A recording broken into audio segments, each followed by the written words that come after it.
हजरत इमाम शाफी अलैहिर्रहमा आप जब पढ़ाने के जो ना मकाम पे फायज हुए, पढ़ लेने के बाद आपके इब्तिदाई शागिर्दों में से एक शागिर्द है इमाम अहमद इब्न हंबल। ये नाम आपने बड़ा सुना होगा। हंबली फिक जो इन्हीं से आगे जो ना वो चलती है। ये एक फिका का इमाम है इमाम अहमद इब्न हंबल, और ये इमाम शाफी के शागिर्द हैं। इमाम अहमद इब्न हंबल जो हैं वो बसरा रहा करते थे। इमाम शाफी जो थे मक्का के रहने वाले रिहायशी थे। मदीना मुनव्वरा पढ़ने के लिए गए थे इमाम मालिक और दीगर इमाम कराम से उस वक्त, लेकिन रिहायश इनकी मक्का में थी। इनके शागिर्द बसरा में थे इमाम अहमद इब्न हंबल। एक दिन शौक पैदा हुआ कि चलो इमाम अहमद इब्न हंबल से जाकर मुलाकात करूं, और जाके और भी कोई गुफ्तगू को मामला थे जिनकी बिना पर आप गए। मक्का से चले अपने घर से और चलते चलते इमाम अहमद इब्न हंबल के घर पहुंचे। जो ही घर पहुंचे इमाम साहब की अहमद इब्न हंबल की बच्चियां थी, उस वक्त 3 बेटियां थी उनकी। तो आपने जाते ही ये हुक्म जारी किया कि बेटा अहमद इब्न हंबल, मुझे बड़ी भूख लगी है, मुझे खाना दो। जल्दी से खाना तैयार किया गया।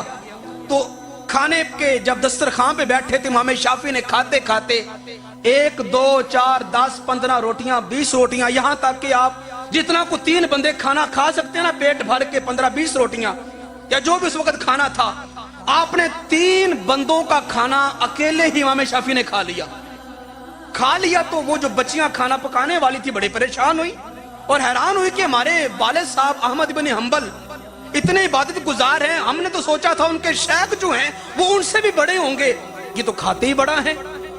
तो खैर तजस्सुस हुआ। बाद में उन्होंने कहा कि चलो शाम हो रही है, रात हो रही है, हम जरा गौर करेंगी, छुप के देखेंगी कि इमाम शाफी इबादत कितनी करते, इतना खाया है तो फिर इबादत भी करेंगे। तो खैर शाम हुई, इशा की नमाज का वक्त हुआ। तो इशा की नमाज मामूल के मुताबिक इमाम शाफी ने उनके घर में अदा की, फराइज नवाफिल और वितरों का एहतमाम किया। उसके बाद इमाम अहमद बिन हंबल की लाइब्रेरी में कोई किताब पड़ी हुई थी, वहां से एक किताब खोली, उसको ऐसे करके खोला तो सामने एक हदीस पाक आ गई आंखों के सामने।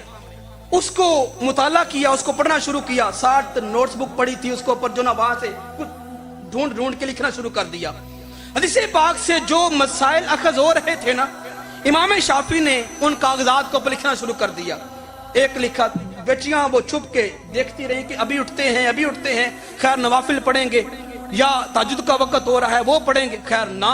इमाम शाफी जो थे वो उधर हदीस पाक का मुताला कर रहे हैं, साथ कागजात के ऊपर कुछ नोट्स तैयार कर रहे हैं। चलते चलते रात गुजर गई, सुबह तहज्जुद का वक्त हो गया। इमाम शाफी ने तहज्जुद भी ना पढ़ी, ये बात याद रखें, तहज्जुद भी ना पढ़ी, दीगर नवाफिल भी छोड़ दिए। जब सुबह की अजान हुई तो इमाम शाफी उसी जगह पे खड़े हुए मुसल्ले पे और 2 रकात सुन्नत अदा की और 2 फर्ज पढ़े। उसके बाद फिर कमरे से बाहर निकले, कहा अहमद बिन हंबल बेटा मैं अब वापस मक्का जाने लगा हूं, मुझे खाना पेश किया जाए। अभी रात खाया था इशा से पहले, तो फिर खाना लगाया गया। फिर 3 बंदों का खाना इमाम शाफी अकेले खा गए। अकेले खा गए तो बच्चियां फिर परेशान, भी रात भी इतना खाया, अब भी इतना खाया, इबादत भी कोई नहीं की, ये कैसे शेख है हमारे वालिद साहब के।